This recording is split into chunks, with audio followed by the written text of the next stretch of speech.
Hello, everyone. I'm Dr. Marty Ross, and this is another Conversations with Marty Ross MD tonight. It's a webinar that we talk about Lyme disease. And as I say every week, no 2 weeks are the same because you create these webinars with your questions. So I'm interested to see what you have in store for me tonight. And I hope that I can answer most of them. Usually I can, but every now and then you stump me, which is good.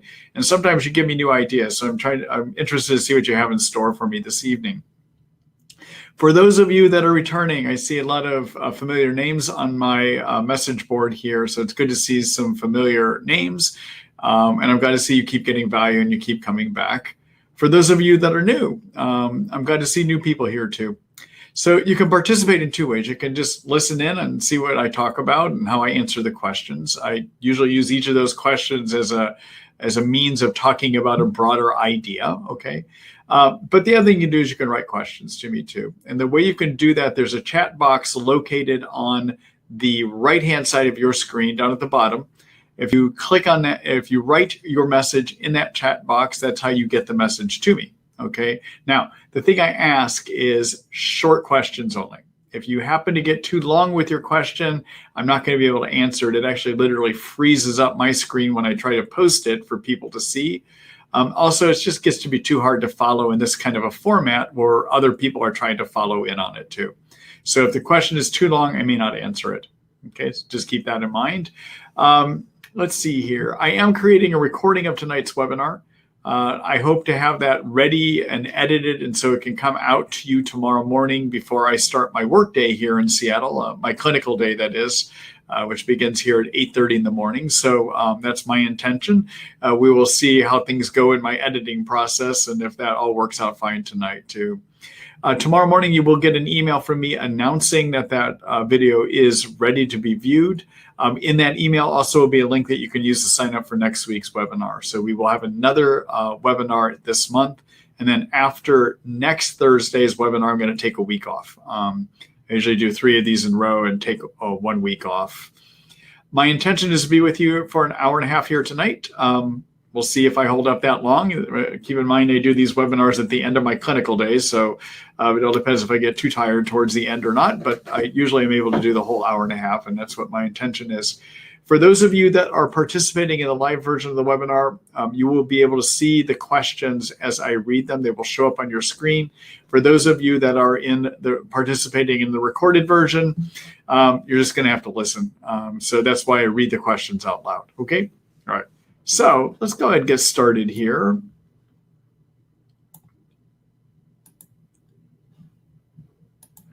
This first question is from Luke. Luke says, hey, Dr. Ross, is it possible to have mold toxicity without having the gene that is susceptible to mold? I know I have Lyme, but just found out good amounts of Aspergillus penicillin and small amounts of Stachybotrys. The LMD is ordering a Great Plains lab. Right now, treating Lyme and Babesia with disulfiram and malarone. Is it pointless to treat Lyme until you clear mold? The basement and been remediated. Let's see, Luke, I want to just make sure there's not a second part to your question here. If there is, I'm not seeing it easily. Okay. All right, so so to make sure that we're all on the same page. So there's this situation called mold toxicity illness. And what happens in mold toxicity illness is that we breathe in, drink in, eat in mold toxins, and they get into our bloodstream. And in about 25% of us, we are not able to remove those mold toxins. They get trapped inside of us. There is the founder of this type of medicine is a physician named Richie Shoemaker. And Dr. Shoemaker was able to show that there is a genetic predisposition that some people have towards this condition. Okay, now, what I have found in my practice is you can do that genetic test, that genetic profile is called an HLA-DR test. You can do that test and it may show that you have the possibility, the genetic predisposition. But what I have found is sometimes people test positive for it and they don't have the problem. I have also found that there are a number of people that don't have the genetic predisposition that actually do have the problem. So I don't do the genetic profile anymore. What I do is I do a urine test like you're doing. And there's a couple labs I'll use to do that urine test to see if the mold toxins are trapped in a person. So the issue is whenever we do any kind of genetic testing, all the genetic testing tells us is, do you have a predisposition towards a problem? Having the genetics that predispose you to developing a condition does not mean you actually develop that condition, okay? So I don't like doing genetic testing. I prefer to see if somebody actually has a problem. And the way to see if you have a problem with mold toxicity is to measure, do you have the mold toxins trapped in you? And the way to do that is a urine test. The two labs I like to use, one is out of Texas called Real-Time Labs, and there's another lab called Great Plains Lab. They use two different testing techniques. The Real-Time was probably one of the first labs doing this, and now Great Plains is the one that I like using because it's a little bit of a cheaper test than what the Real-Time Lab is, okay? Cheap, but still good, all right? So anyhow, yes, to answer your question, you can have the problem without having the genetic predisposition. And for that reason, I no longer do the HLA-DR testing at all. I think it's a waste. I just go right to seeing, do you have those toxins built up in you? All right. Then, second part of your question kind of ties in with do you need to treat mold toxicity to recover? And how important is mold toxicity? And so that's all depends on the person. So for instance, I have had people that I've treated in my practice that came to see me that had a strong history of Lyme disease, strong positive testing, tick bites, bullseye rashes. And yet when I took their story and I listened to their history, they lived well until they moved into a house that was full of mold. All right. So in those kind of situations, it's pretty clear to me that probably the thing that's giving them a problem is the mold toxins. On the other hand, there are some people in my practice that I'm treating for Lyme that are not getting better, and I start looking for reasons that may be holding them back, and I might find that they have mold toxins built up in them, and then I make a decision to start treating for mold toxins at that time, okay? I also have had people that have had high mold toxins, and that as soon as we clear the Lyme, they have no more health problems, okay? So so having Lyme in you does not necessarily mean you will get sick from it. Your immune system can manage it. Having mold toxins in you does not necessarily mean you're going to get sick from it. Your body may deal with it, okay? So just to make those points. So I use my history a lot to decide if I'm going to try to remove mold toxins before I deal with Lyme. If I have a clear story by the history that somebody got sick with mold exposures, even if they have Lyme in them, I might go after the mold toxicity first. Okay, I've had that happen a few times. The thing is it is possible you can have a Lyme infection in a person and that the immune system is handling it just fine and that we don't need to use any antibiotic poisons to get the germs out. All right, so so if you have positive testing, but you do not have any symptoms, then I don't treat. Just like if you get mold toxins out and that takes care of all of the symptoms, even if you still have positive Lyme testing, I'm not going to treat for the Lyme. Okay. All right. So that's my response. Anyhow, thanks for that question, Luke, and good luck to you.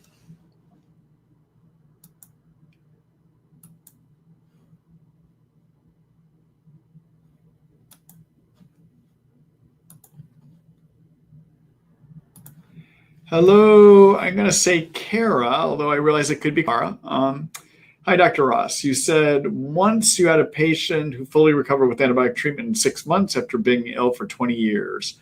That story gave me hope. Do you know what contributed to her rapid recovery? What antibiotics did you use that made the treatment so effective? So it was a he, by the way, not a her.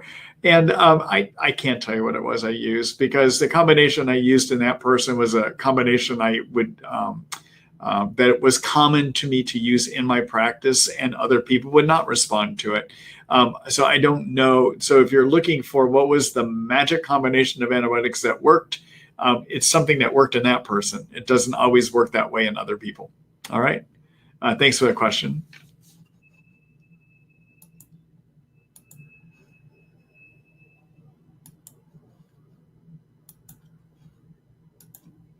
Hello, Megan. Let's see. Hi, Dr. Ross. 1, Is it possible to have vaginal yeast infection that is isolated to the local area and not also have intestinal yeast overgrowth?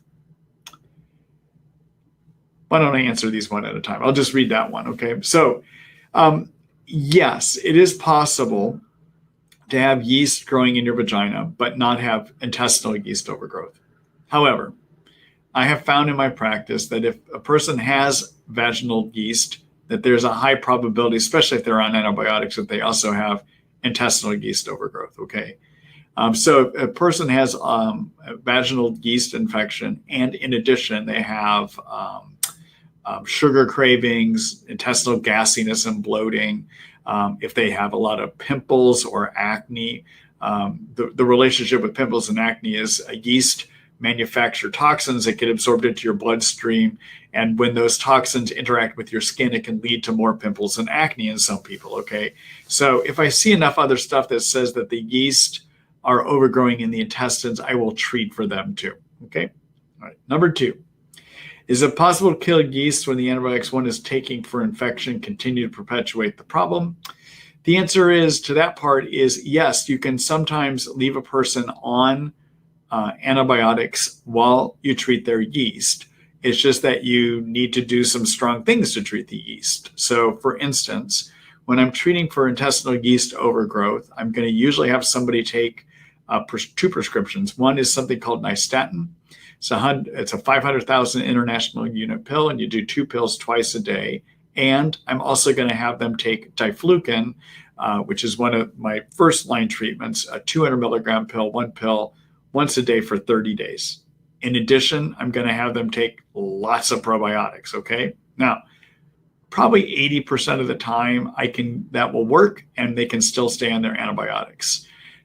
I will try that. Now, if we do that and they come back their follow-up visit in a month and they're still having problems and they're still on prescription antibiotics, I may have them stop the prescription antibiotics at that time, okay? All right, number 3.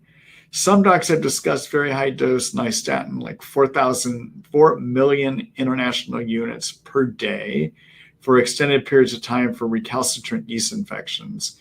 Is this something you would do or have done if other yeast killing tactics are not working, like itraconazole, nystatin, 1 million units a day?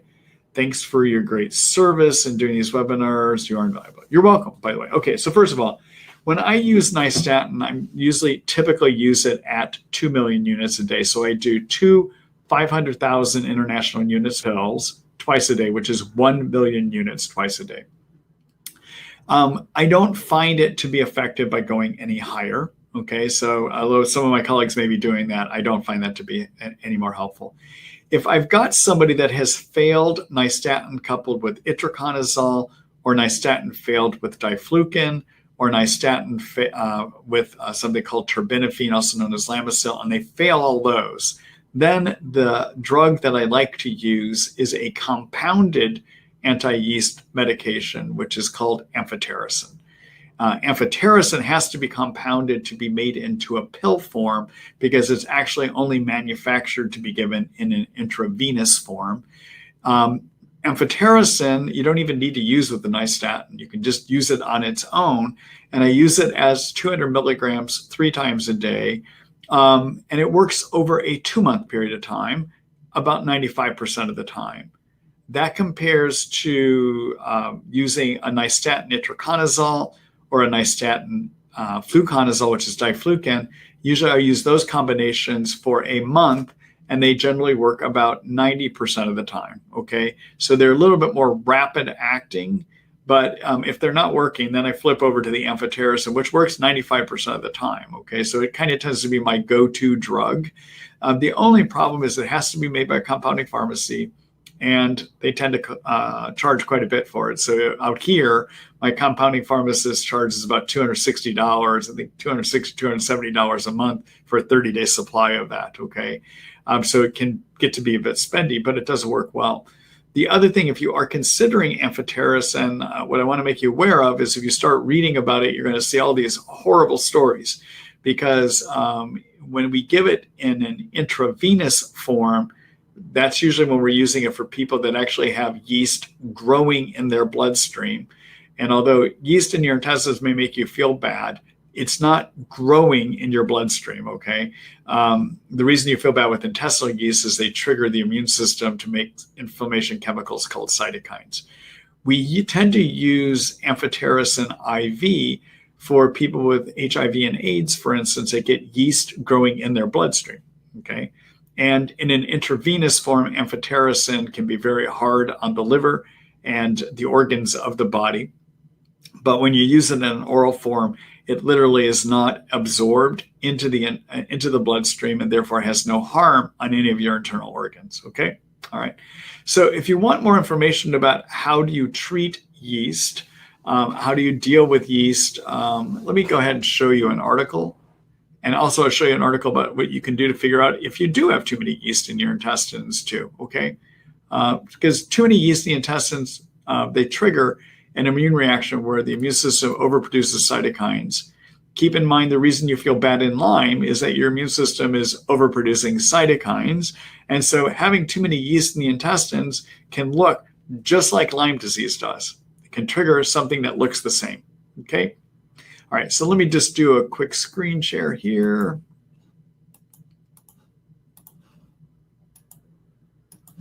All right, so this is my Lyme disease information site, Treat Lyme by Marty Ross MD. Anything you have a question about Lyme disease, I probably have written something about it. And you can take a look on my online Lyme guide to see the various articles I have about things you can do with various problems you have in Lyme, okay? So one of the sections I have here is a section on yeast. And in here, the main two articles that you can take a look at are this one called A Silent Problem, Is It Yeast? Okay. And in here, I talk about how do you figure it out.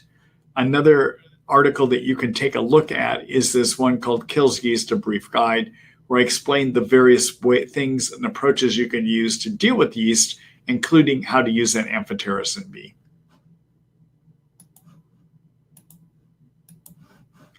All right. Thanks for the question, Megan. And good luck to you.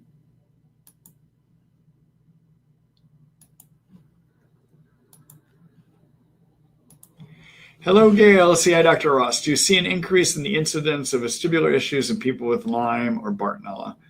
My symptoms started several days ago and seemed to match benign positional vertigo, but the Epley maneuver makes the vertigo worse and therefore the nausea.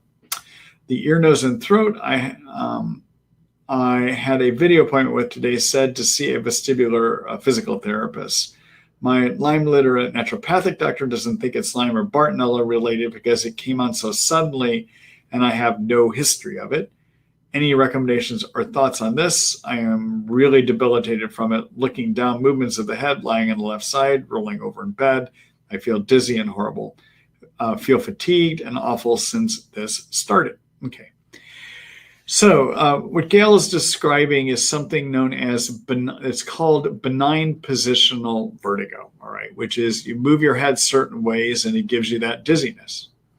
It has something to do with an incorrect functioning of the inner part of our ear that controls balance. And there is a maneuver that a physical therapist can do called the Epley maneuver, and ear, nose, and throat doctors do too, where you lay down and then they position your head in certain positions to reset how your inner ear is handling your balance, okay? Now, it is possible that Lyme and Bartonella can give vertigo, but it usually is not going to be a positional variety like you're having, like where you lay in certain positions and bring it on. So I would agree with your Lyme literate naturopathic doctor on this situation. And yes, there are physical therapists that know how to work with that and do things to help correct the misfunctioning of that or dysfunction of that part of your inner ear. Okay? All right. Good luck to you, Gail.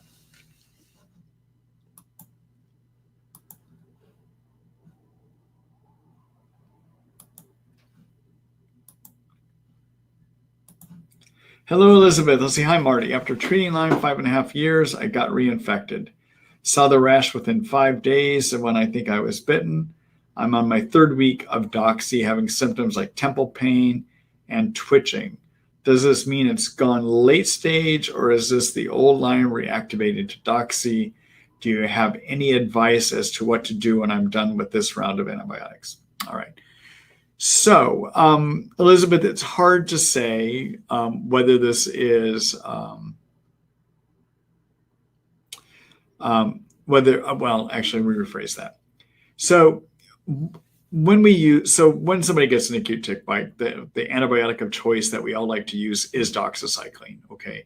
And the reason we use doxycycline is not only can it treat the Lyme germ, it can treat a variety of other germs transmitted by ticks. And those are Rocky Mountain spotted fever, Ehrlichia, Anaplasma, Bartonella, and Babesia. And although I would never treat somebody that has chronic Babesia or chronic Bartonella with just doxycycline alone, in an acute tick bite, it may be enough, coupled with actions of the immune system, to get rid of it. Okay? Now,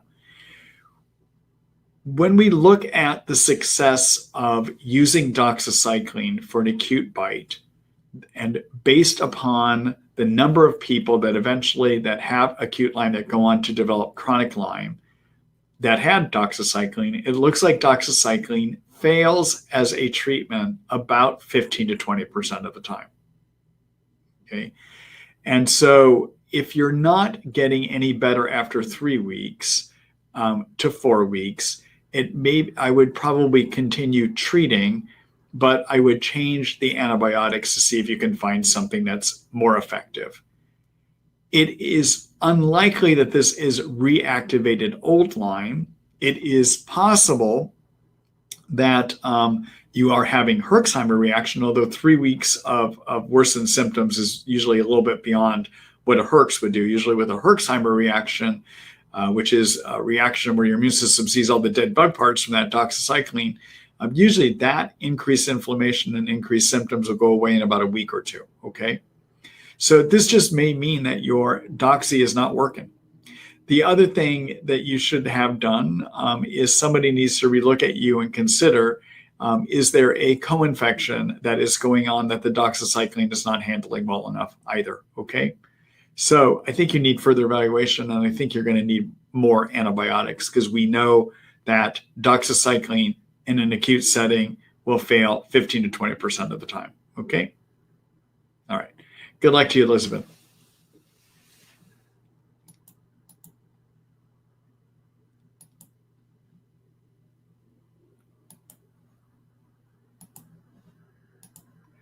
Hello, Douglas. Yeah, Dr. Ross. How do you come to a conclusion that someone has SIBO?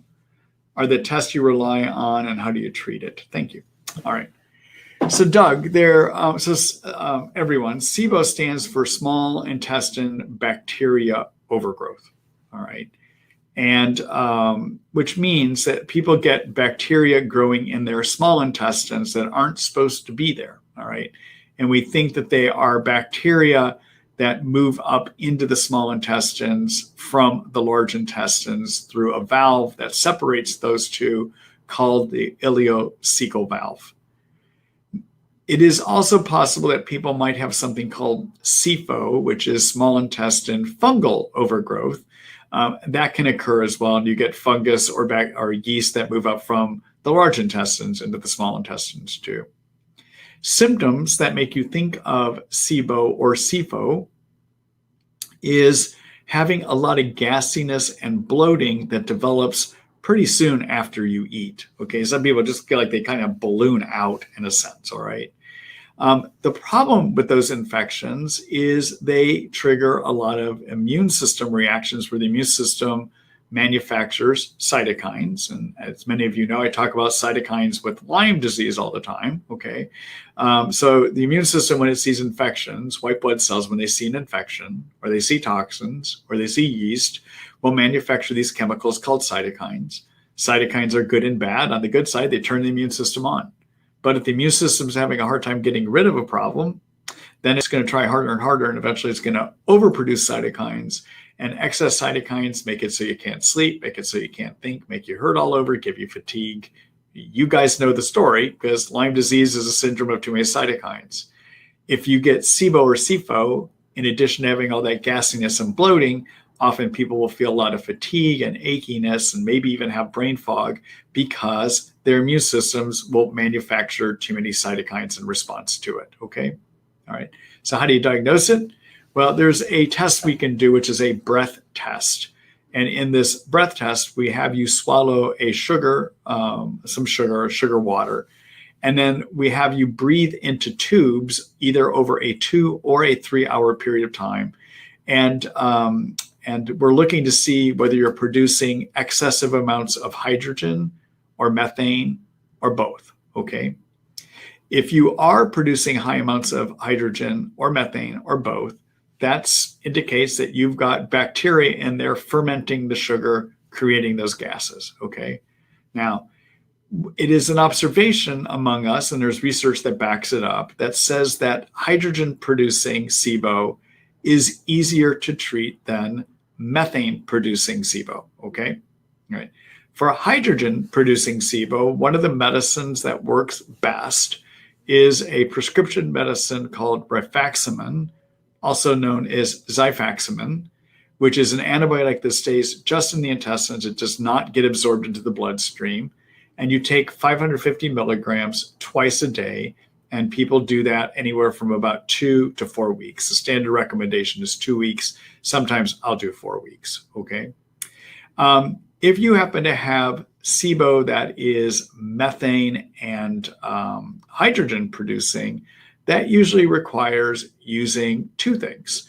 And the treatment of choice, at least what the literature tells us, is to use xifaxan coupled with a drug called neomycin.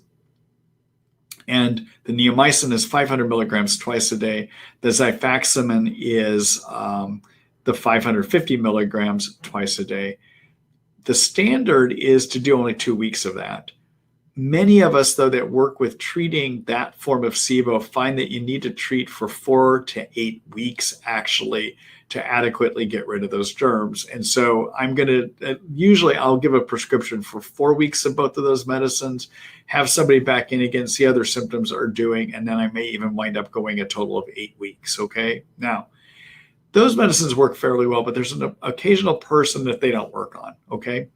In which case, I'm going to wind up then turning to doing a herbal option. And that herbal option that I like using is to use a combination of herbs that are found in a product called Biocidin. Biocidin has multiple herbs in it. It's got some oregano, it's got garlic, a variety of other things in it, okay? Now, the Biocidin is a proprietary mix of these various herbs, and all of the herbs in it, variety of them are shown to have action against the bacteria that kills SIBO, okay? It comes in 2 forms, so if you look to start using it, I don't recommend using the liposomal variety, which is called Biocidin LSF. What I do recommend using is Biocidin liquid or Biocidin capsules, okay? The reason I recommend the liquid or capsules is that they're going to stay in the intestines. If you use the Biocidin liposomal form, that's going to get absorbed into the bloodstream. It's not going to leave enough in the intestines to wind up treating your SIBO, okay? If I do wind up having to use Biocidin, I'm usually going to wind up using it for 2 to 3 months. And usually I'm going to use it when a rifaximin neomycin combination fails, okay? That's how I'm going to do it. Now, when it comes to SIBO, I also try to use probiotics, but whether you're able to use probiotics depends on the person. There are some people with SIBO that probiotics make them worse. There are other people that probiotics make them better, okay? What I have found, and what many of us find when treating SIBO, though, is that it's better to use probiotics that do not include a prebiotic fiber in them, okay? Because it's the prebiotic fibers, the prebiotic means something that helps support the bacteria in the capsule. It's the prebiotic fiber that tends to make people with SIBO get a lot more gassy, okay? And so I usually like using a product manufactured by Research Nutritionals, which is called Corebiotic Sensitive. It has all of the prebiotic fiber removed. And the way that you wind up using that is to do a couple capsules to 4 capsules 1 time a day. Okay. All right. So that's what my treatment approach is. It's based on science. It's based on what I find successful in my practice as well too. The lab that does the breath test, that is the lab that I use, is Genova Diagnostics, has a test kit that you can use. Your doctors can order up and have that sent to you to test for it as well too. Okay. All right. So let me, thinking of doing a screen share here, but I don't think, yeah, I don't have a written article I can show you on that one. So in fact, what I just talked about may become the recorded article about SIBO. I have not put one together on that before. All right. Anyhow, thanks for that question, Doug, and good luck to you. Oh, I know I was going to show you. So in terms of these products that I recommend, let me just show those to you real quick so that you're clear on what I'm talking about here.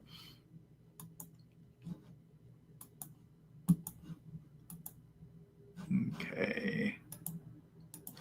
All right. So in terms of supplements, this is my supplement store, Marty Ross MD Supplements. The reason I have a store is so that I'm sure that my patients are going to get good products. There's been studies done out there that look at the kind of supplements found in Costco, Target, forget who else they studied in. It was the New York Attorney General went and looked at the supplements on the shelves. They looked at what was in the ingredients, and then they did DNA testing to see if those supplements had what they said was in it. And what they found, I think, is that 40% of products did not have the ingredients in that supplement that were on the label. And I think around 30 or 40% had things in the product that wasn't on the label. So there's a lot of garbage out there. To get around that, I pick these supplements by working with the manufacturers so that I'm clear that what they say is in it is really in it. Okay. I also work with I work with suppliers here that do a good job of picking quality ingredients as well too.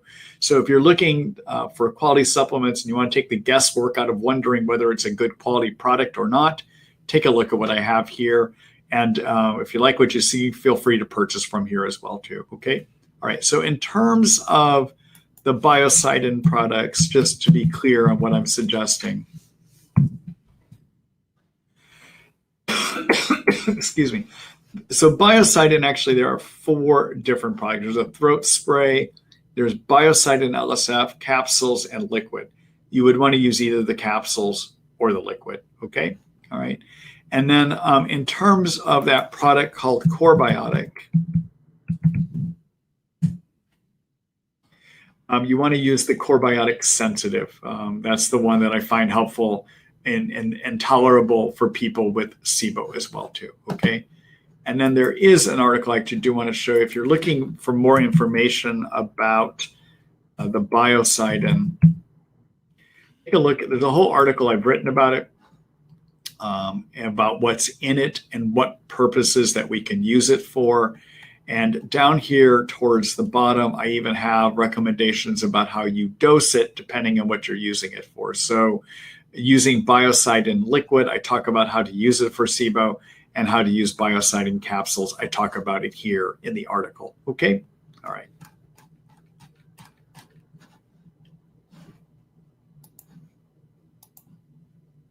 All right.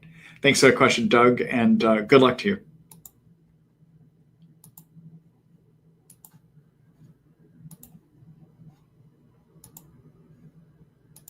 There we go.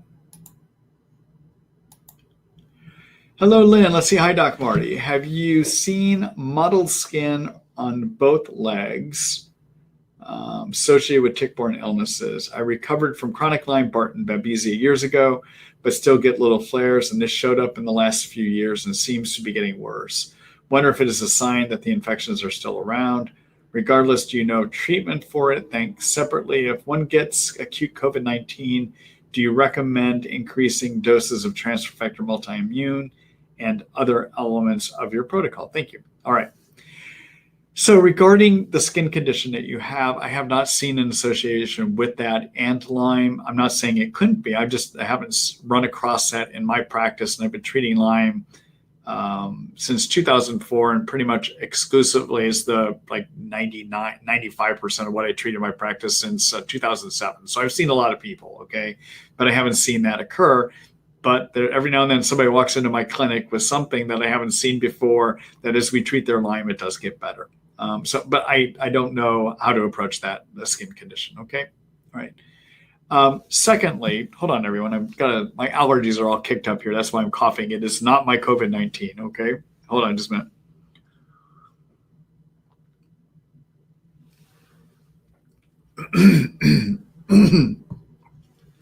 So, Lynn, I have some ideas and recommendations for people with COVID-19 and Lyme, and I have an article that I've written about it, okay?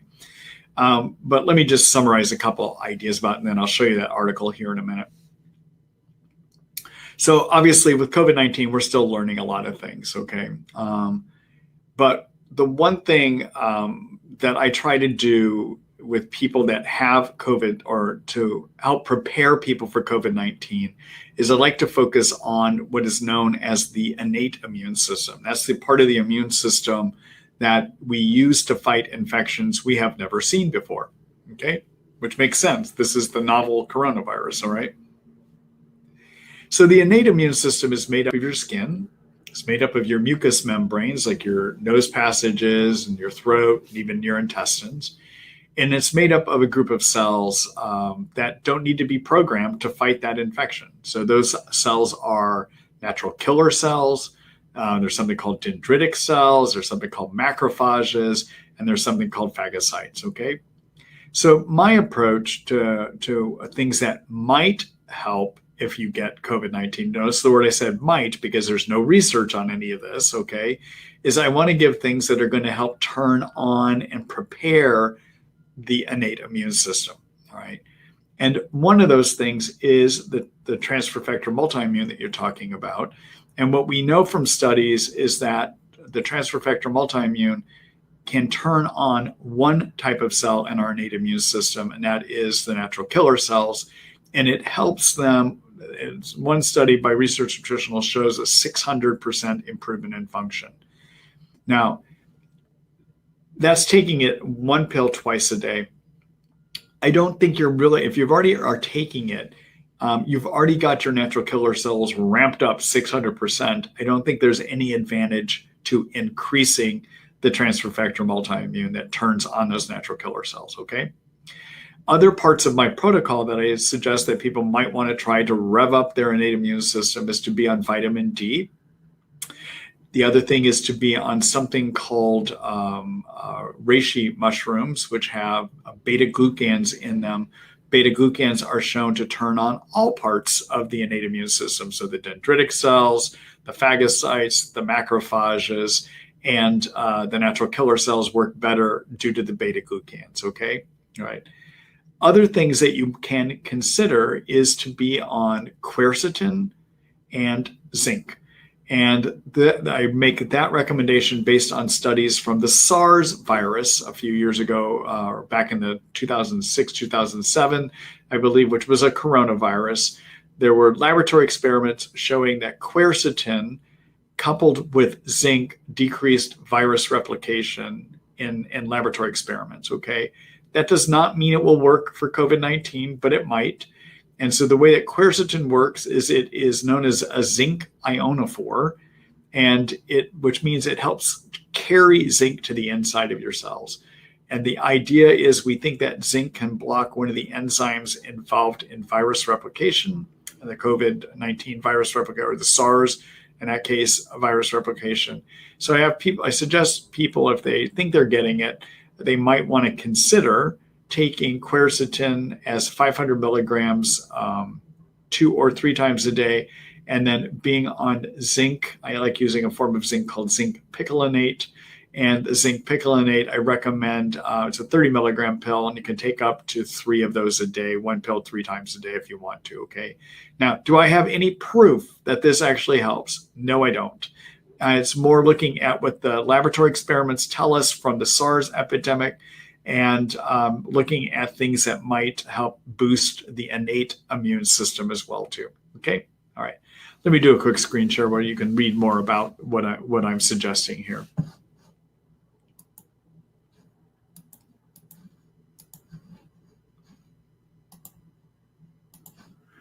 All right, so if you type in COVID-19, there it is.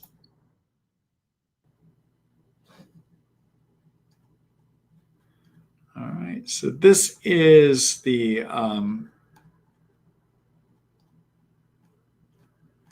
this is my article, and I talk about what to do before you get infected, and I talk about things to consider if you get infected. You'll see the recommendations all in here, okay?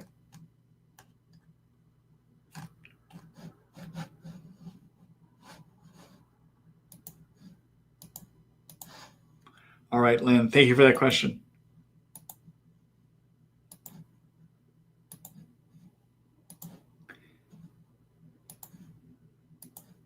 Hello, Ian. Two bullseyes appeared on June 27th from 4 to 9 July. From July 4th to July 9th, I took doxycycline 100 grams twice a day. After reading you, I decided to stop and to give my immune system a chance. Have had no symptoms of any disease and am in very good health. Have I done the right thing?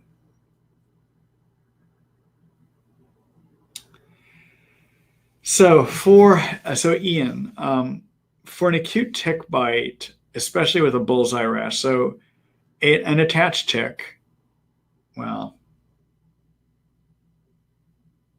so there's some things I don't understand here. Let me just describe that, okay? So if a person has an attached tick and develops a bullseye rash, that is officially Lyme disease, okay? But there's two parts of that. If there is an attached tick and then you go on and get a bullseye rash, that diagnostically is Lyme disease. You don't need to do any blood testing, okay? If, on the other hand, you did not see a tick attached, but you developed a bullseye rash, it is possible that that bullseye is Lyme, but it's possible it might be some other kind of a rash, okay?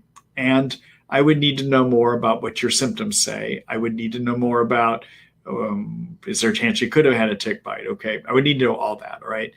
Under the first situation, which is you had a tick attached and you developed a bullseye rash, I would recommend treating with doxycycline for at least 6 to 8 weeks. The reason is you're trying to prevent this from becoming a chronic problem. And as I said earlier, we know that doxycycline in an acute setting fails 15 to 20% of the time if you use it for 2 to 4 weeks. So most of us in an acute setting, especially with this kind of situation, would recommend probably 8 weeks of doxycycline, okay? Even if you're not having symptoms. That is if you had a bullseye rash and a known tick attached, okay? All right. On the other hand, if you have just a bullseye rash and you did not have any tick attached, you might want to go at least 4 weeks to 6 weeks of doxycycline to prevent Lyme from developing. This is a kind of situation to give you the most solid recommendation. No, I would want to know more about what all of your symptoms are, and I would want to know more if you're in an area where there are ticks that carry Lyme, okay? So I can't give you the best recommendation, most accurate recommendation on that second situation, okay? All right. Good luck to you, Ian. Thank you for that question.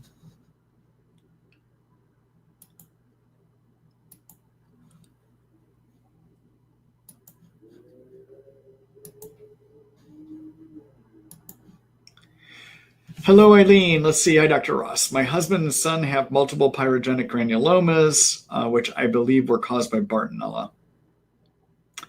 Is there a way to get rid of them? My husband has quite a few that are filled with blood, but many are just look like red petechiae. Someone mentioned rickettsia can cause these vascular tumors. Have to assume Lyme treatment covered rickettsia. Both are in the Lyme tick-borne disease remission, but want these lesions gone. Thank you so much for all you do for the Lyme community. Eileen, I believe that I would probably see a dermatologist. I think that they can I believe, and I'm not 100% sure, this is one situation where I probably go talk to my dermatologist about it, but I think they can be cauterized, meaning they can be burned off. I think they can be, but I would talk to a dermatologist to see what their ideas are on that. Okay. All right. Thank you for that question.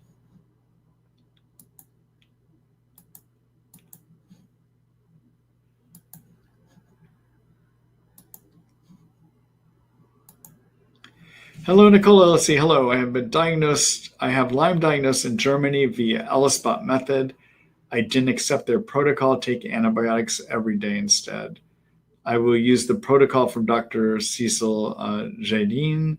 I hope you heard about her, and if yes, do you have any opinion on her protocol? She gives 2 different antibiotics for 7 days and then 3 weeks off. Hope it's not a long question. Thank you. So I'm not familiar with her specific protocol. But let me make some general comments, okay? So the Lyme germ grows and replicates differently than co-infections like Bartonella and Babesia, all right? So when I'm treating somebody that has Lyme, I'm also interested in, do they also have co-infections? It is possible to have a Bartonella or Babesia co-infection and still have negative testing for those from Armin Labs. All right. So the Armin Lab way of testing for Bartonella and Babesia is also an elispot. An elispot, everyone, is a test technique that we use to see if your T white blood cells, type of white blood cells called T cells, have any memory of treating, having seen an infection that we're testing for. So for instance, if your elispot for Lyme is positive, it means your T cells have treated and tried to deal with Lyme sometime in the last 2 months. Okay. Same with Bartonella. All right. And same with Babesia. And the reason I say 2 months is your T white blood cells, once they get made, live for 2 months. And so if you're reacting on an elispot, it means that sometime in the last 2 months, your T white blood cells have seen the germ. They've tried to attack that germ. They've gotten turned on to attack that germ. Okay. All right. Now, with the Bartonella and with the Babesia, Armin does not test for all forms.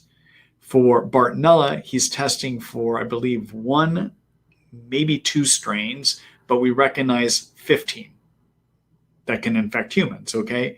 And for Babesia, we recognize 15 to 20 strains. He can test for, I believe, 1 or 2 there too. So a negative Bartonella or a negative Babesia test on Armin does not mean you don't have them. It just means you didn't test positive for those strains, okay? So you have to consider, do you have those? And the reason you want to consider if you have those, and you'd have to decide based on symptoms if you have those, is if you have those, pulsing antibiotics is not a good choice. The reason is Bartonella replicates every 24 hours. And even if you use antibiotics for 7 days, and those 3 weeks that you're off, guess what's growing right back? Your Bartonella, okay? Also, if you have Babesia and it's not being treated and you only use something for 7 days, and those 3 weeks that you're off antibiotics, it's growing right back too, okay? Now, with Lyme replicates every 4 weeks to every 8 weeks. So it's extremely slow growing stuff. So you can do a 7-day attack with it with antibiotics and then have 3 weeks off, and maybe it will work. Maybe. Okay. I have to tell you honestly, the idea of doing pulsing is something that really gained a lot of interest, probably about most recently about 4 years ago, but had some interest prior to that. 4 years ago, the reason it gained interest for most of us is that there was some research that was published out of Northeastern University in Boston that showed that Lyme, when we use antibiotics on an ongoing basis, some of the Lyme germs will change out of a growth form into what's known as a persister form or a hibernating form, okay? And when it is in these persister hibernating forms, it stops responding to antibiotics. And what they showed on those petri dish experiments is that if you stopped the antibiotics over the course of time, the germs would wake back up. And then if you did that, where you used antibiotics, let them wake back up by stopping the antibiotics, and you did that 4 times on those petri dish experiments, all the Lyme was gone. Okay, so that had many of us thinking, aha, if we just pulse our antibiotics for Lyme, we can get rid of everybody's Lyme. The reality is what happens on a petri dish does not always happen in a human. And the reality is for most people, pulsing does not work. That's what I found in my practice. I try it every now and then with people. I will sometimes use continuous antibiotics, and if we're not getting anywhere, I'll try to pulse. I've also started people on pulsing antibiotics before and then gone to continuous. In my practice, I find the best outcomes come with continuous antibiotics for Lyme, and definitely continuous antibiotics for Bartonella and Babesia because they replicate every 24 hours, okay? I think it is worth a try to see if pulsing will work for Lyme because it does grow so slow. It replicates every 4 weeks to every 8 weeks. But I think it is not good to pulse at all for Bartonella and Babesia. All right.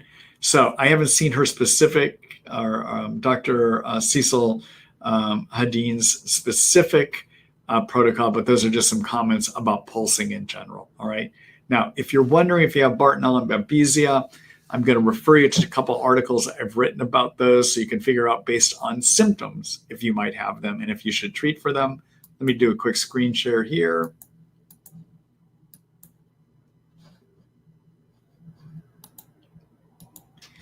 All right, so in terms of how to diagnose those 2 infections based on symptoms, take a look at my section here called How to Diagnose. And the first article here is How to Diagnose Bartonella. And then the one down here is How to Diagnose Babesia. Okay. Take a look at those. I walk through the symptoms that you would want to consider to see if you might have those. In terms of pulsing, I have written an article about it. And in here, I talk about why you might want to do it. And I talk about why it may be good in terms of Lyme. But again, I'm not a big proponent or believer in doing it for Babesia or for Bartonella. Okay.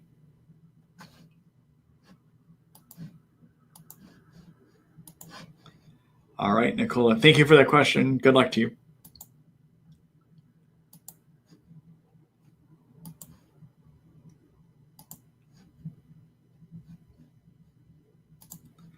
Hello, Elizabeth. Let's see. What herbs are good for anaplasmosis? I haven't found any. This is the 2. So as you know, I work with both prescriptions and herbal supports and prescription and herbal antibiotics in my practice. When it comes to anaplasma and also Ehrlichia, I have not found a good alternative to prescription doxycycline. The recommended treatment for both of those is doxycycline, at least 2 weeks, maybe 4 weeks. Okay. So unfortunately, no, I have not found a good herbal alternative for those. Thanks for the question, Elizabeth. Good luck.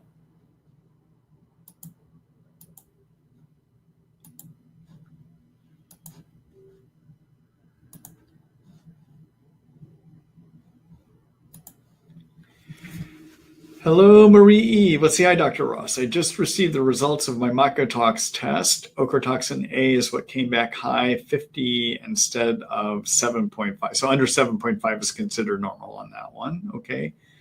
And your question is this very high? It's a mild high. I have seen a lot higher. Okay. I believe cholestyramine and charcoal are the main binders to treat this with curcumin. Anything else I should do? Both cholestyramine and charcoal can be binders for ochratoxin. There are times I will just use the activated charcoal by itself, but an alternative that's acceptable is to use the cholestyramine. You do not have to use both together, okay? And I know I describe how to do that in my article on mold toxin illness. I'll show everyone that article here in a minute. In terms of the curcumin is not a binder. It's not going to bind and pull those toxins out of you. But what it is going to do is it's going to help lower the inflammation caused by those toxins. And that's to do liposomal curcumin, 500 milligrams 3 times a day. Let's see. Also, I seem to crave foods high in potassium, but not sure I understand why. Any idea? No, I don't have a solid idea for you on that. I thought this might be related to the adrenals. And do you think a test like the OAT test from Great Plains Lab might be helpful in treating somebody chronically ill with Lyme? So organic acids are chemicals produced in the body. The organic acid test profile from Great Plains can give you some information. The only thing I have found helpful from it is if I'm having a hard time figuring out somebody might have too many yeast in the intestines, I will do the organic acid test, because one of the things it will test for is a chemical made that yeast produce called arabinose. And that is about the only reason I use it, is if I'm really scratching my heads and I just want to see about getting some laboratory confirmation of too many yeast, I will do that test to see if they're overproducing arabinose. Okay, I don't use it for any other reason. Okay. Yeah. And then is there anything else I would do for your ochratoxin? No, I mean, the main thing I would do is lower cytokines, and I would bind them to pull them out of you so they don't get reabsorbed back into your bloodstream. All right. So for those of you that are not familiar with mold toxin illness, let me just do a quick talk about it. We mentioned it earlier tonight. So Dr. Richie Shoemaker is the grandfather, founder of the idea of mold toxin illness. And he did show that 25% of people have a genetic predisposition that makes it so they might not be able to remove mold toxins when they get in them. Okay. What is supposed to happen in everyone is that our immune system is supposed to see those mold toxins and is supposed to tag them to get broken down. If you are a person that has mold toxin illness, though, what happens is your immune system does not tag those mold toxins to get broken down. So they don't get broken down. And they go to the liver. Liver is supposed to transform fat-based toxins, which mold toxins are fat-based. It's supposed to transform them into a water-based form. But the liver isn't able to do that. So the liver moves these toxins out into the intestines as a fat-based toxin. And as fat-based toxins, they get reabsorbed back into the bloodstream, out of the intestines, and you just get this circulating endless loop that goes round and round. And it keeps you inflamed, keeps you sick, okay? So what we want to do is we want to bind up those toxins in the intestines so they don't get reabsorbed back into the bloodstream. And depending on which mold toxins you have, different binders work better than others. And with ochratoxin, what seems to work best would be either cholestyramine as a binder, which is a prescription medicine, or to use activated charcoal, okay? All right. So let me just show you do a quick screen share here, everyone.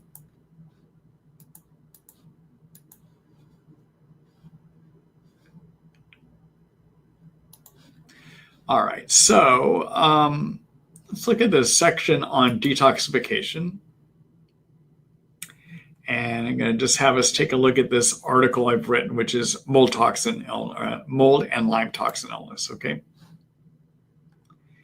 And down here, I talk about how do you test for it, and I talk about the binders, okay? Which ones do you use for certain situations, okay?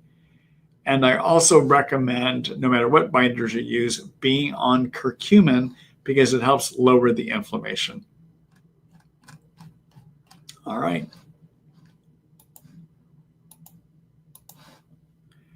Thanks for the question, Marie.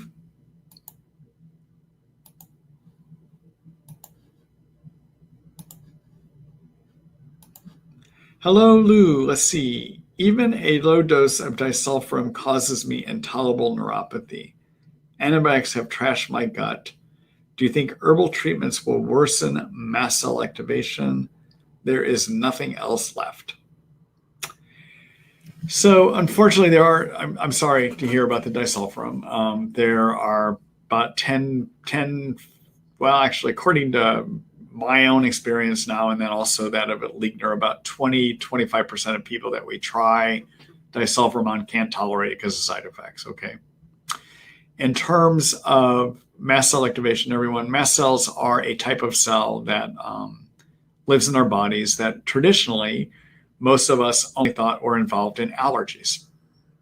And we thought that, so what happens is something we're allergic to will land on a mast cell attached to a type of antibody called IgE antibodies, and then they land on a mast cell. And when they land on the mast cell, that causes the mast cell to release histamines, all right? Y'all have heard of histamines. And when too many histamines get made and get released, they give us runny noses. They can sometimes trigger asthma. They can give watery eyes. Anyhow, histamine reactions, okay? We now know, though, that it is not just the pollens and the cat dander and foods that we may be sensitive that trigger these mast cells to release histamines. We also know a bunch of other things do, too. And in fact, we know that these mast cells now can be overly turned on by infection. So that would be yeast, Lyme and the tick-borne illnesses. Mold toxins can trigger mast cells. And the biggest trigger of mast cells is actually stress and tension. Triggers mast cells to be more active too, okay?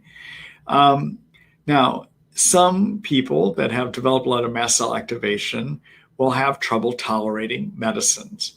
And it is possible that when somebody has a hard time handling prescriptions, that the herbals may be more tolerable, but not always. So yes, you could try the herbal antibiotics, but you may have sensitivities to those as well too.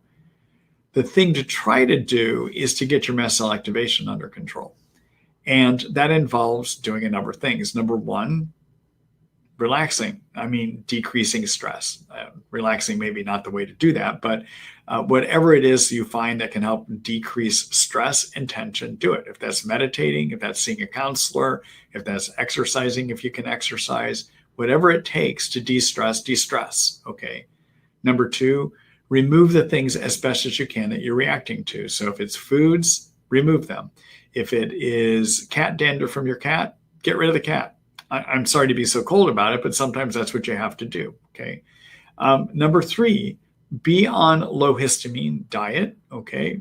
Number four, try to treat the infections that might be triggering it.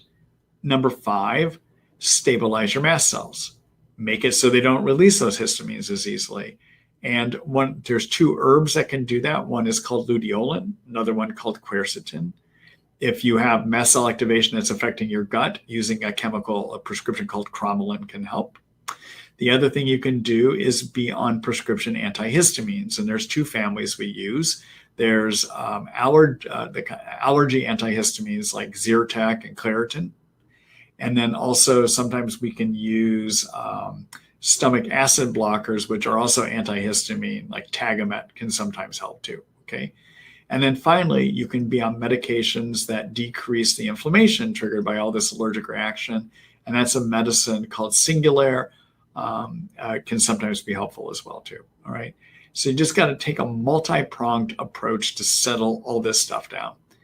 And sometimes, even if you can't get your germs under control, if you can focus on all those other things I said about the mast cells, if you do that long enough, your mast cells will calm down in a way that you can get back on the prescription antibiotics or back on your herbal antibiotics as well too, okay? All right. So everyone, I'm going to show you an article I've written about mast cell activation that talks about all these approaches in more detail. Let me show that to you.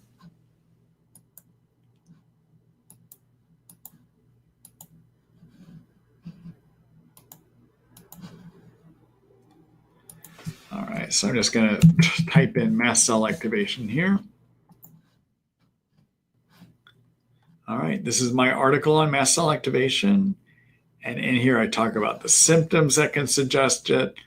I talk about testing that you can do. And I even talk about the approaches, which I just work through with decreased stress, remove allergens, treat your infections, remove toxins, especially if mold toxins are triggering it, lower inflammation by the cytokines, and then block histamines, allergic inflammations, which is what I just told you about, and then also stabilize your mast cells. And I talk about how to do that here, okay?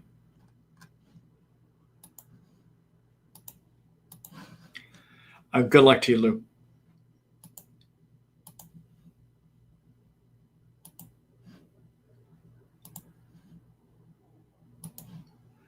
Hello, Tracy, let's see. Hi, Dr. Ross. You said in a previous webinar that usually if a person doesn't have symptoms of Lyme or co-infections for 2 years, they can consider themselves cured because they usually don't relapse.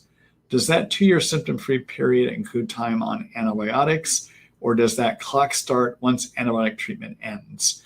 I start the clock once the antibiotics end. Okay, so two years off of antibiotics without a relapse indicates a cure. Okay, all right. Thanks for that question, Tracy.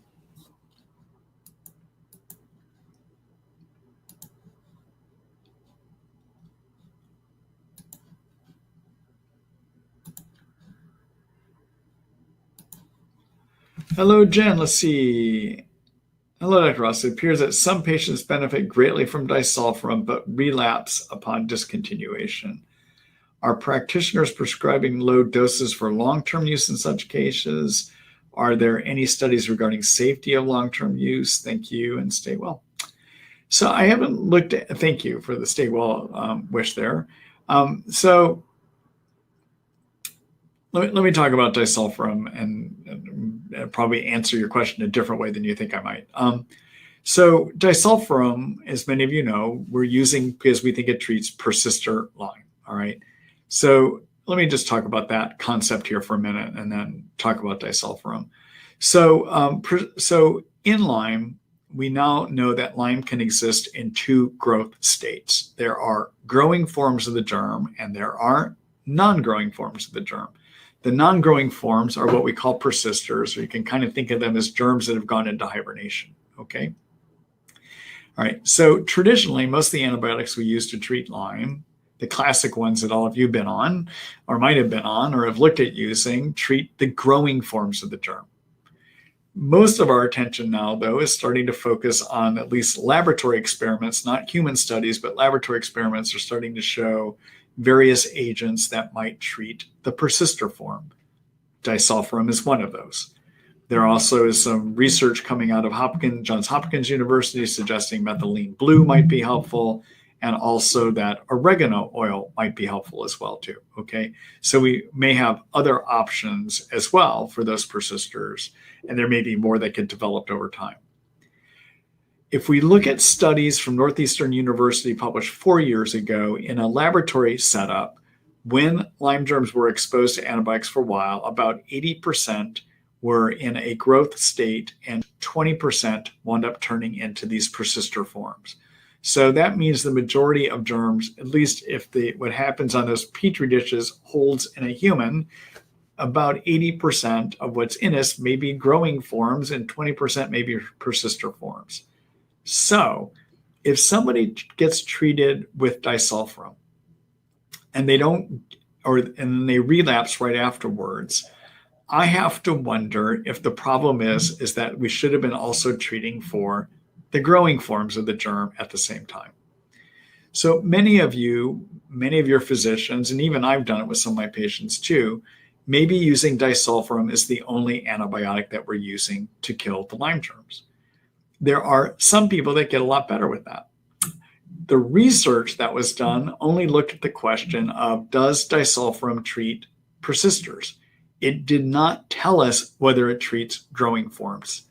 I do wonder in some of my patients, though, because I've used it as the only agent and they've gotten so much better just using it as the only agent, I wonder if maybe it can treat the growing forms. I just don't know from any laboratory experiments, though, okay? More and more these days, the way that I am using my disulfiram is to couple it with antibiotics that treat the growing forms of the germ. So I might use disulfiram along with like doxycycline and rifampin, for instance, okay? I'm starting to do that because I want to make sure I'm going to be treating the growing forms as well too. And in this kind of a situation where if I got somebody well with disulfiram and then they relapsed, I probably would go back on the disulfiram again and I would use antibiotics to treat the growing forms of the germ, okay? So that's a little bit of a different, I think, question you have, but I just want to say that's what I would do in this kind of a situation. Do we have any studies about safety of long-term use? I haven't paid attention to those. Keep in mind that antabuse has been used for a long time to treat alcoholics, and those alcoholics would be using it for ongoing years. And so Presumably it is safe long-term, but there's no one that has done any studies yet looking at, or published studies yet, looking at disulfiram with any kind of usage for treating Lyme and what happens. I do believe that Columbia University is trying to enroll people in a study right now using disulfiram that also have Lyme. We may get some information out of their studies once they're published, but that's going to be probably a year or more away. Okay. All right. Thanks for the question, Jen. Yeah. Oh, you're also asked, are practitioners prescribing low doses for long-term in such cases? I honestly don't know. I haven't heard that from my colleagues. I assume we'll have more discussions about this at the upcoming iLabs meeting in November. I think it is this year, October. They just announced that meeting coming up, and I haven't paid attention to the dates on it. It's going to be a virtual meeting this year. But anyhow, what I would do in a situation like this is not go low-dose disulfiram. I still would have the goal of wiping all your Lyme out, and I would want to use antibiotics to treat growing forms and persister forms, okay? Which would be disulfiram for the persisters and antibiotics that treat both growing spirochete and growing cyst Lyme. Okay? All right. Thanks for that question, Jen. Good luck to you.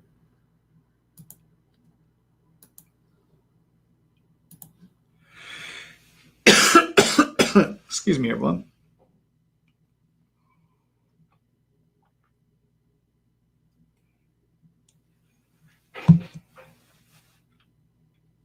All right, let's see here.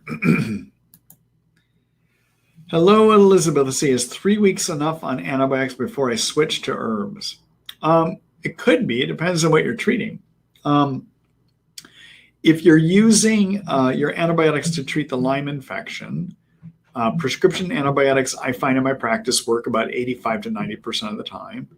Herbal antibiotic options using cat's claw and Otoba, I find to work 85 to 90% of the time. So same chances of success there, okay? If you have Bartonella, I find that prescription options work about 85% of the time, and I find the herbal options work about 70 to 75% of the time. So they could work, but just be aware I don't think they work quite as well or have as great of a chance of working, I should say, okay? For Babesia, I find prescription options work about 85% of the time, and I find herbal options work about 80% of the time. So to answer your question, depends on what you're trying to treat. Yeah, you could go all herbal. Just realize if you've been treating Bartonella and you've been treating Babesia, you have a slightly less chance of getting well compared to using the prescriptions, okay? All right, thanks for that question.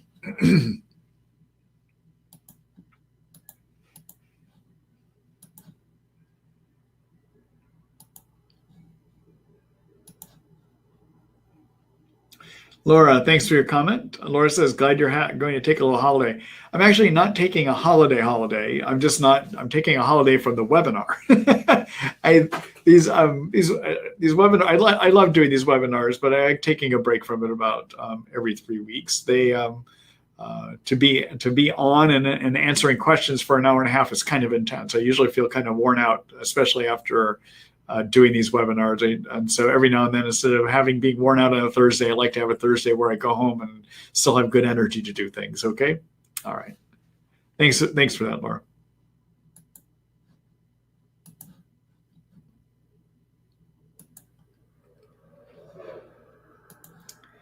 Hello, Jennifer. Let's see. I've been treating Lyme for 4 months. I am taking a short break due to getting very weak.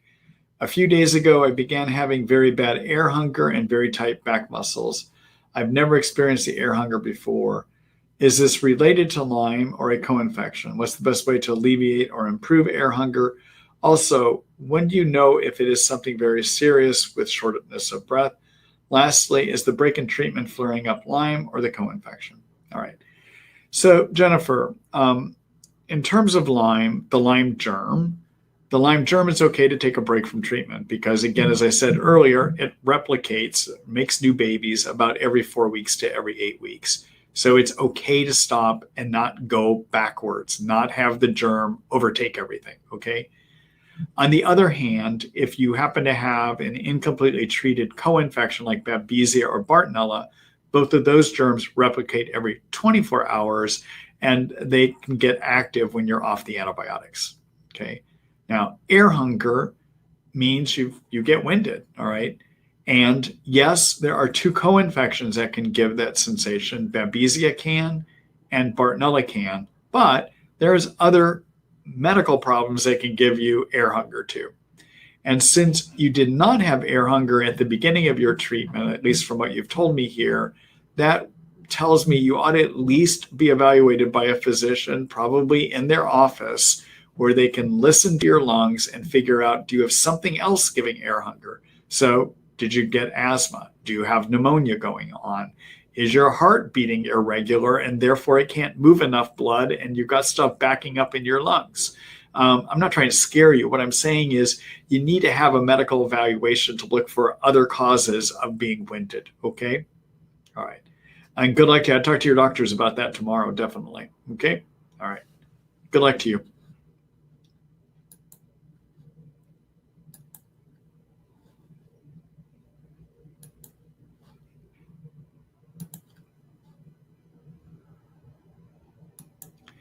Hello, Cynthia. See, I've been on rifampin 150 milligrams 2 times a day, 2 weeks on, 1 week off, 3 weeks on, and we'll go 1 week off and then 2 weeks off again. Okay, but I'm wondering if you have another part to your question there, Cynthia. Let me see.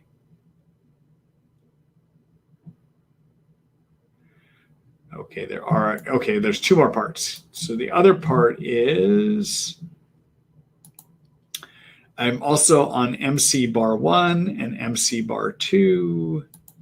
And then the third part to your question is, read that rifampin should not have weeks off and also should not be used alone. So are the 2 herbals considered antibiotics as well? Okay. So rifampin, if you are using it to treat Bartonella, I disagree with approaches where people pulse for Bartonella. I've said it tonight already. And the big reason is I disagree with it is that Bartonella replicates every 24 hours and comes back, okay? The beyond balance herbs that you are using, which is MC bar 1 and MC bar 2, I do not find to be effective Bartonella antibiotic. That's just in my practice. In theory, they might work on the germ, so you still have something that you're using to kill the germ during your pulsing of the rifampin, but I don't have good experience with the MC bar 1 and MC bar 2. All right. So anyhow, those are my thoughts on that. Good luck to you, Cynthia.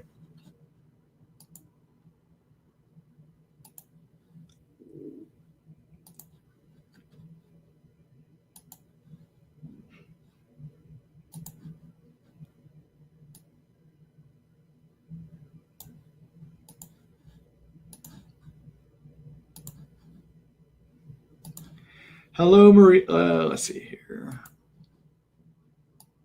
There we go.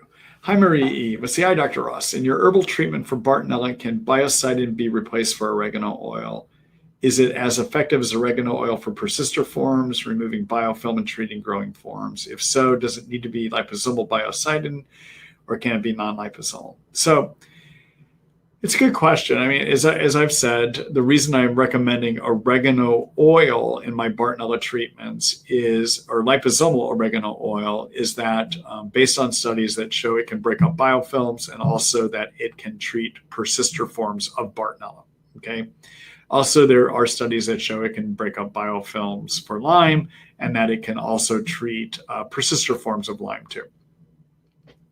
The question I have is it concentrated enough in the biocidin? The thing about taking the liposomal oregano capsules that I offer on my website is that you're getting a lot of it. And I don't know, based on my experience, if the amount that is within the biocidin is sufficient to get at the Bartonella. These days, or Bartonella persister or Lyme persisters, these days, I'm tending to do most of my treatments with the liposomal oregano capsules rather than using it from the biocidin, okay? If you were to want to use the biocidin as to get your liposomal oregano in you, then I would do it as the liposomal form because you're going to get better absorption, get it into the blood system. Okay? All right. Thanks for the question, Marie Eve.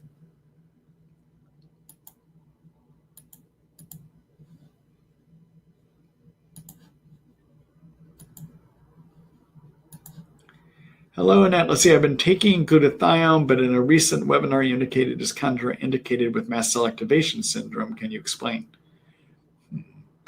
I'm not sure what you heard. It is not contraindicated in mast cell activation syndrome. I'm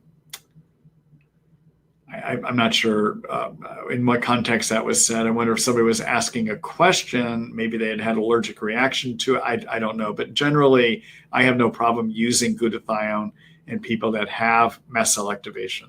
So I'm not sure in what context that response was made. All right.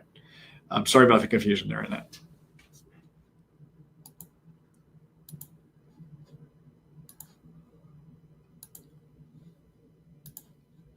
Hello, B. Diagnosed with Lyme and mold, and take cholestyramine and disulfiram.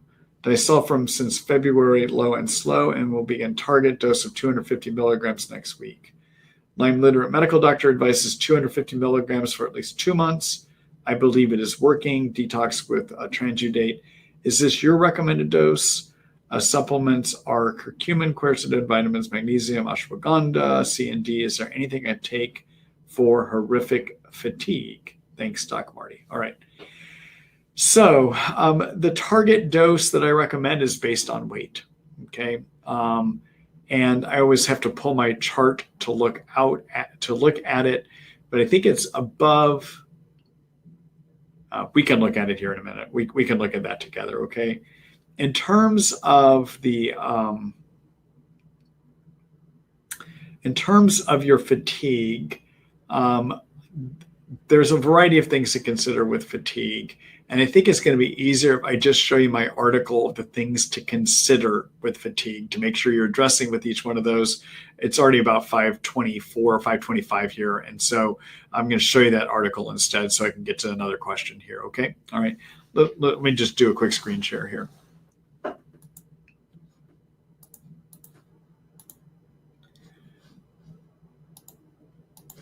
All right, so in terms of disulfiram,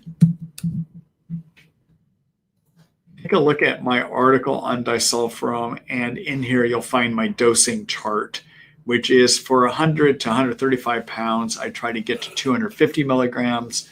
For 136 to 160 pounds, 375 milligrams, etc. You'll see how I go up on it there, okay? All right.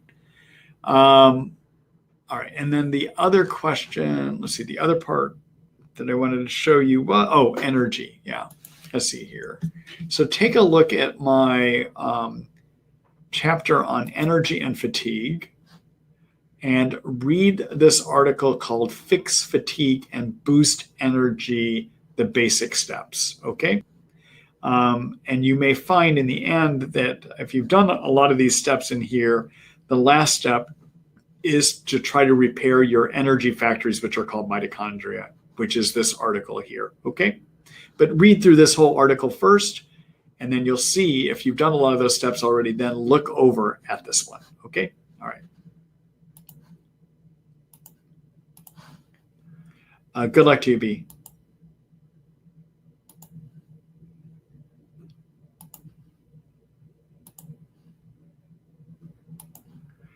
Hello, Lisa. Let's see. Hi, Doc. Does one have to be on ashwagandha forever with stage 1 adrenal fatigue? Does one have to adhere to the paleo, sugar-free, dairy-free, and gluten-free diet once in remission from tick-borne illnesses? The answer to both of your questions is no and no. Hopefully, as you treat, your adrenal fatigue will recover and you don't need to do anything else to support your adrenals. And hopefully, over time, as your germ gets under control, you don't need to do anything with diet to control inflammation and to help your mitochondria work, okay? All right. Good luck to you, Lisa. Thanks for the question.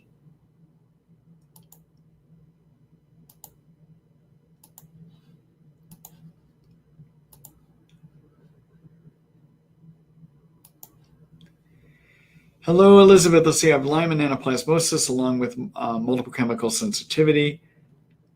I am so fatigued. Are sore muscles, twitchy muscles, and little bouts of tingling numbness part of Herxing? And what do you suggest? So to answer the Herxing question, let me tell you what a Herx is first, okay? So every time you feel bad, it's not a Herx. All right. Some people, I think, wrongly identify that if they're aching and feeling fatigued, they call that a Herx. That's not a Herx. So when you have Lyme disease, the reason you feel bad is that your immune system overproduces inflammation chemicals called cytokines. And those cytokines make you ache, make you fatigued, disturb your sleep.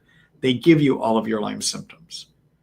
Now, when we start killing germs, or we change our germ killer and we get stronger germ killing, that can trigger what's known as a Herxheimer reaction, which is the immune system sees the dead bug parts, which is the proteins and toxins that get released from new killing of the germs, and will manufacture more cytokines suddenly. So there'll be a cytokine surge, not the usual background cytokines that make you feel like crap, but a cytokine surge related to new killing, usually from starting a new antibiotic or changing the dose on your antibiotic, okay?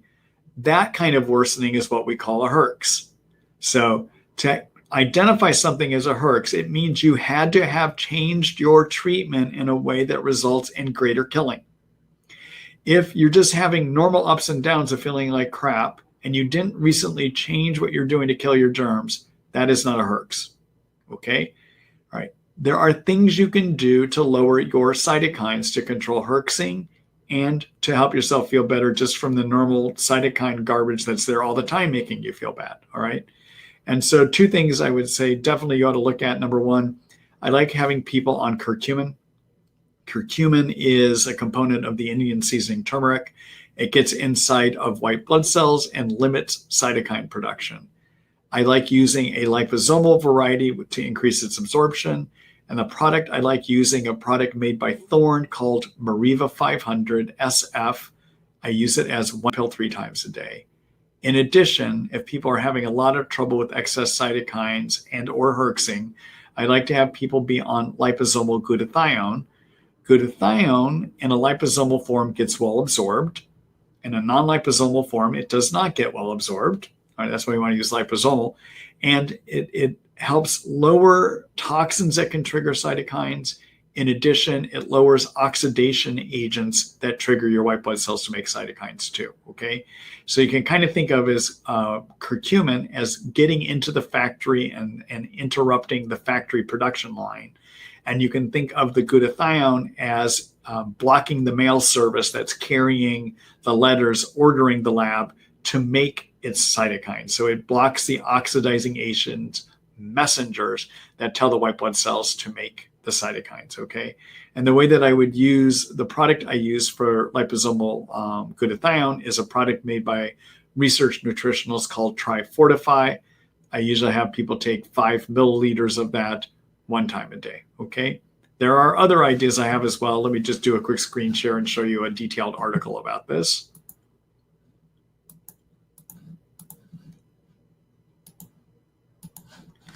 Okay, so take a look at my chapter called Herxheimer and Cytokines.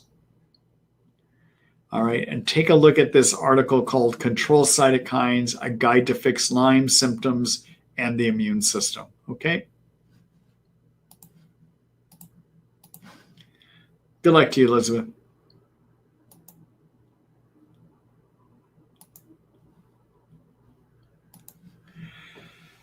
All right, everyone, that's it for me for tonight. It's 5:30 here, Seattle time, and I've got 2 Basenjis waiting for me at home that I've got to get to. I wasn't able to actually bring my dogs in today, so anyhow, I've got to get home and get them out. And I'm worn out from answering your questions. I enjoy doing this, but yeah, I need to take a break. So anyhow, tomorrow morning, you will get an email from me, hopefully by 8:30 in the morning. If everything goes as planned this evening in terms of my editing that video to get it ready. And in that email, I'll tell you, generally describe what we talked about again. And then that will also contain a link to sign up for next week's webinar, okay? I look forward to seeing everyone next week. I've enjoyed being with you here tonight, and I hope you all got something useful out of it that can help you on your way with your Lyme disease. Good night, everyone.